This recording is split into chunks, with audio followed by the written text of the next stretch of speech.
رواية الحضارة أماه للكاتب المغربي إدريس الشرايبي صدرت بالفرنسية وترجمت إلى العربية من قبل المترجم سعيد بالمبخوت. تدور الرواية حول أخوين وهما البطل وشقيقه اللذان يسعيان لمساعدة أمهما على التحرر من عزلتها.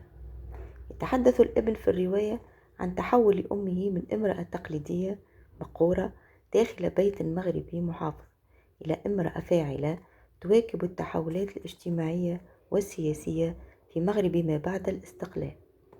ما يشدك في الرواية هو أسلوب الكاتب الذي يتسم بالبساطة والتواصل المباشر مع الواقع بلغة سهلة، إضافة إلى استخدامه السخرية كوسيلة لوصف المواقف. هذه الرواية صالحة لكل زمان ومكان، فالأم تمثل المرأة العربية عموما، والحضارة تشير إلى المعرفة والانفتاح. قراءة ممتعة.